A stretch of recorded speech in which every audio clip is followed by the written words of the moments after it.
This is the feed on 105.9 The Region. Next up, how you can prevent structural damage to your home during a storm. Well, it's been just over a week since 3 tornadoes ripped through the National Capital Region, damaging or in some cases destroying hundreds of homes in Ottawa, Gatineau, and surrounding communities, while leaving thousands of people without power. And while those in the GTA didn't have to deal with the worst of those storms this time around, York Region is no stranger to natural disasters. Just over 9 years ago, a tornado ripped through Woodbridge, Maple, and Newmarket. And according to the Institute of Catastrophic Loss Reduction, a lot of the structural damage of these storms is preventable, and modern builders are just not doing enough. Here to tell us more is the managing director of the ICLR, Glenn McGillivray. Glenn, thanks so much for joining us. Thank you. So, of course, tornadoes are, I guess you could say, rare, but they do happen.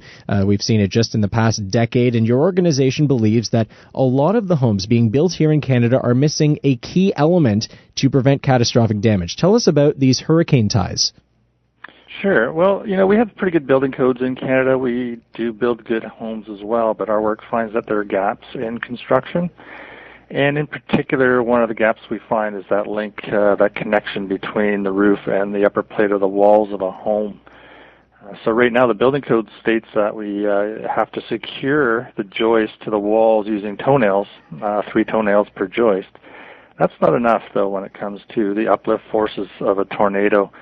And so we advocate for the use of hurricane straps, and these are just simple, very inexpensive, basically strips of metal that help to better attach the roof joist to the walls. Now, you mentioned it there. It seems like such a simple thing, but why do you think builders aren't including them?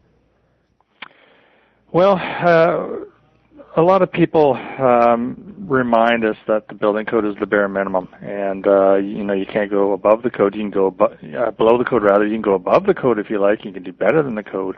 You can't go below the code, and so most builders tend to do that. Hurricane straps have been used in the U.S. For many years, particularly in hurricane-prone states. They've been very successful. But the argument we hear up here, of course, is, tornadoes are rare. We don't get them too often. What are the chances of a home being hit by a tornado? That's kind of beside the point, and that's one of the obstacles we're trying to get over right now. So how do homeowners go about adding these to their homes, and are they expensive? They're not expensive at all. There are different models of hurricane strap out there, and we think they start at about 60 cents a unit and go up to about $2 a unit. And depending on the home, an average home would probably require somewhere between 50 and 70 of these things. So when you include the materials and the labor in there, the average home can be secured, the roof can be secured for about $150. So it's not a lot of money. But we do believe that builders are not going to use these voluntarily. They're not just going to go out and decide to do this. So we do believe that the building code has to be changed to include hurricane straps. So I understand that you guys are working to change the building code. What have you had to do so far, and what do you plan to do in the next, few months, as I guess this is becoming more and more of a crucial issue? Yeah, so we have submitted building code change requests for the Canadian National Building Code, and we've also filed building code request changes for the Ontario Code. So not only do you have to put in an application, but typically you'd have to back up your argument with some scientific research, which we have. We are connected with Western Engineering and University of Western Ontario.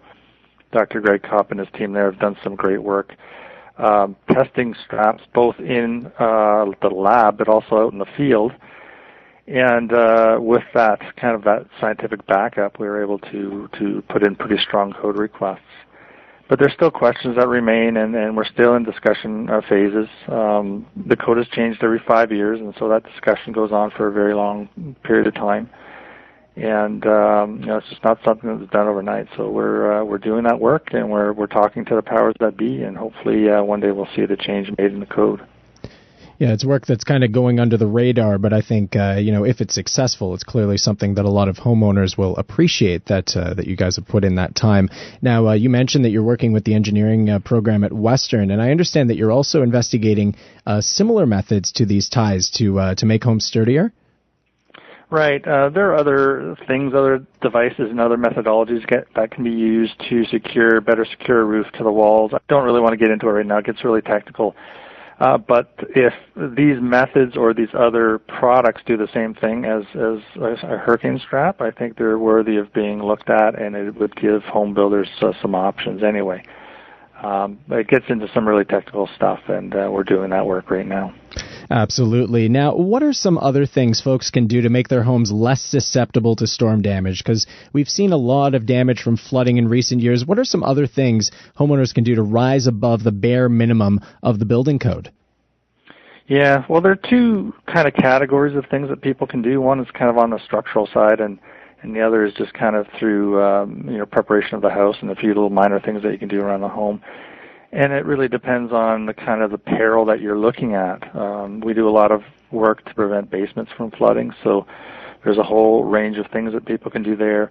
Wind, of course, as we've already discussed, and there's a range of things there, and winter storm and hail and a whole bunch of things. And I think one of the things that people can do is go to our website at ICLR.org, and there are plenty of booklets there to learn how to protect your home from these perils.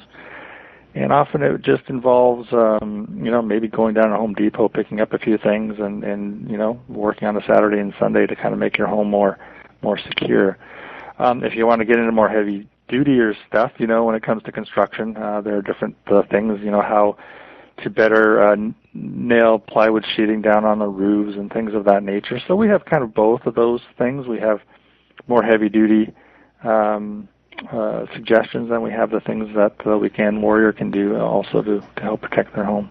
Well, we definitely encourage all of our listeners to go there, ICLR.org, because, these are all, like you said, inexpensive, simple solutions to prevent the absolute worst when it comes to damage from these storms, and not enough people are doing it.